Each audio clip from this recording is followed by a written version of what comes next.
শুভরাত্রি বন্ধুরা। আজ হলো 16 জুন মঙ্গলবার। আজকের রাত্রের বিশেষ বিশেষ খবরগুলি হলো 4 বছরের ডিগ্রি কোর্সে অনিশ্চয়তা দূর করার দাবিতে গৌহাটি বিশ্ববিদ্যালয়ে এআইডিএস এর বিক্ষোভ প্রদর্শন। বিস্তারিত থাকবে প্রতিবেদনে। যুব কংগ্রেসের বিক্ষোভে উত্তাল পরিস্থিতি, পুলিশের লাঠিচার্জে আহত একাধিক। উত্তর পূর্ব ভারতের অবকাঠামো উন্নয়নে শিলংয়ে আন্তর্জাতিক সম্মেলন, অংশ নিলেন 800-র বেশি প্রতিনিধি। কস্তুরবা গান্ধী বালিকা বিদ্যালয় আকর্ষিতা পরিদর্শনে বিধায়ক কিশোর নাথ। ভিআইপি সফর ঘিরে প্রস্তুতি পর্যালোচনা। সোনাপুরের মেফে আর রিসর্টে মন্ত্রী কৃষ্ণেন্দু পালের পরিদর্শন। তাহলে বিস্তারিত খবরে যাওয়ার আগে অবশ্যই ভিডিওটিতে একটি লাইক দিয়ে চ্যানেলটি সাবস্ক্রাইব করে পাশের বেল আইকনটি বাজিয়ে রাখবেন এবং ফেসবুক পেজে দেখে থাকলে পেজটি ফলো করে ভিডিওটি শেয়ার করবেন যাতে সঠিক তথ্যগুলি সবার কাছে পৌঁছতে পারি। এবার শুনুন আজকের খবরের বিস্তারিত। প্রথম খবর, যুব কংগ্রেসের বিক্ষোভে উত্তাল, জল কামান, লাঠিচার্জ, আহত একাধিক। ত্রিপুরার বেকারত্ব, নিত্য প্রয়োজনীয় পণ্যের মূল্যবৃদ্ধি এবং শিক্ষাক্ষেত্রে অনিয়মের প্রতিবাদে সোমবার রাজ্য সরকারের বিরুদ্ধে বিক্ষোভ কর্মসূচি পালন করল ত্রিপুরা যুব কংগ্রেস।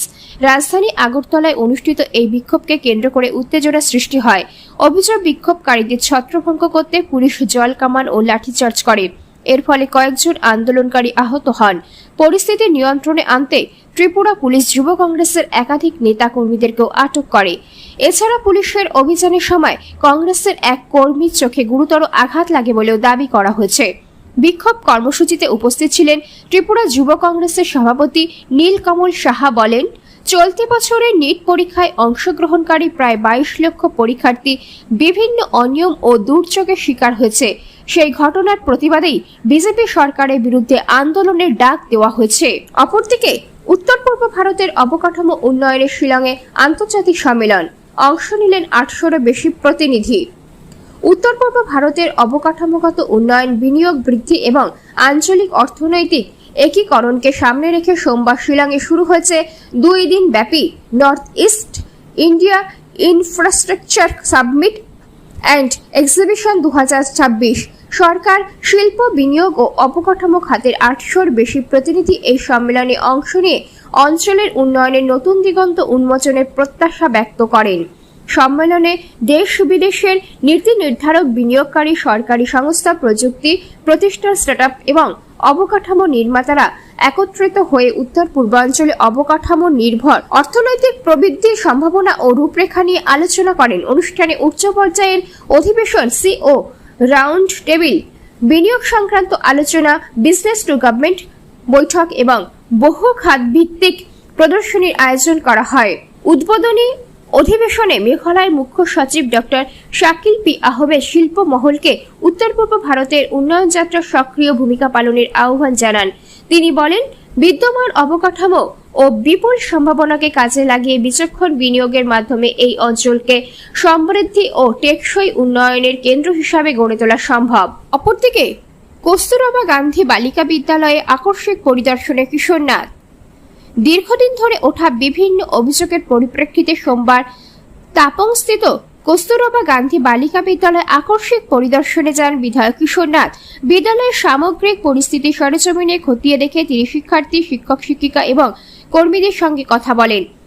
এ সময় বিদ্যালয়ের অভ্যন্তরে খাদ্যের নিম্নমান, পানীয় জলের সংকট, বিদ্যুৎ সমস্যা এবং আবাসিক ব্যবস্থার নানা অসুবিধার অভিযোগ উঠে আসে। শিক্ষক শিক্ষিকারা বিধায়ককে জানান, বিদ্যালয়ে সরবরাহ করা হচ্ছে মাছ, ডিম, দুধ, সবজি সহ বিভিন্ন খাদ্য সামগ্রীর মান অত্যন্ত নিম্নমানের, কিন্তু খাদ্যপণ্যের মেয়াদ উত্তীর্ণ হওয়ার অভিযোগও তোলা হয়। বিষয়টি নিয়ে একাধিকবার লিখিত ও মৌখিকভাবে সংশ্লিষ্ট কর্তৃপক্ষকে জানানো হলেও কার্যকর পদক্ষেপ নেওয়া হয়নি বলে দাবি করেন তারা। এছাড়াও বিদ্যালয়ে পানীয় জলের তীব্র সংকট, অনিয়মিত বিদ্যুৎ সরবরাহ এবং পর্যাপ্ত শ্রেণীকক্ষের অভাবের কারণে শিক্ষক ও শিক্ষার্থীরা চরম দুর্ভোগের শিকার হচ্ছেন বলে অভিযোগ ওঠে। আবাসিক ছাত্রীদের পক্ষ থেকে জানানো হয়, ডাবল টেকার বেঞ্চের নিচের অংশে অবস্থানকারী ছাত্রীরা পর্যাপ্ত বায়ু চলাচলের সুবিধা না পাওয়ায় প্রচন্ড গরমে অসহনীয় পরিস্থিতির মুখোমুখি হচ্ছেন। অপরদিকে ভিভিআইপি সফর ঘিরে প্রস্তুতি পর্যালোচনা। সোনাপুরের মোফে আর রিসর্টে মন্ত্রী কৃষ্ণেন্দু পালের পরিদর্শন।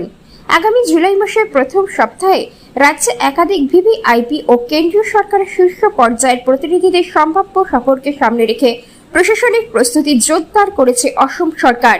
সেই প্রস্তুতির অংশ হিসাবে সোমবার গুয়াহাটির সোনাপুরস্থিত মোফে আর রিসোর্ট পরিদর্শন করেন পাথারকান্দি বিধায়ক তথা জনস্বাস্থ্য কারিগরি পার্বত্য এবং বরাক উপত্যকা উন্নয়ন বিভাগের মন্ত্রী কৃষ্ণেন্দু পাল।